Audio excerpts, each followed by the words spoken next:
جدك يشوفك بتشرب قهوة. الله، صحيح القهوة بالبندق ادمان. هو ايه ده اللي انت بتشربه يا حفيدي؟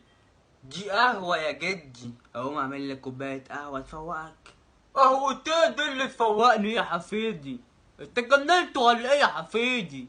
خلاص يا جدي صالح، مش هعمل لك قهوة. ينفع بقى تسيبني اشرب قهوتي على مزاج؟ يا حفيدي القهوة دي غلط عليك يا حفيدي.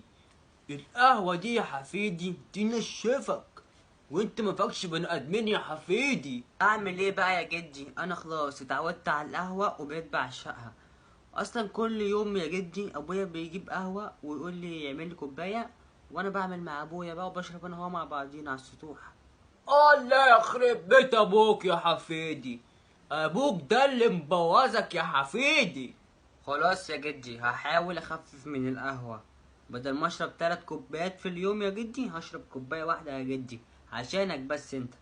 الله يخرب بيت ابوك يا حفيدي، هو انت كنت بتشرب 3 كوبايات قهوة في اليوم؟ ابوك ده طالع راجل خيخة معرفش يربي. خليك زي جدك كده اتعلم منه. جدك ده كان من صغره يمسك الجاموسة من بسبوسها ويردع منها 3 كيلو لبن. يا جدي انت راجل قديم يا جدي، انت من ايام الفراعنة. جرى ايه يا حفيدي؟ انت هتنقع عليا ولا ايه؟ لا يا جدي مش قصدي كده، انا قصدي اللي انا هبطل اشرب قهوة وهشرب لبن كل يوم زيك. جدع يا حفيدي، وابوك ده حسابه معايا بعدين.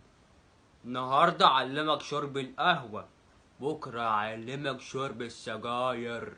انت فاهم يا حفيدي؟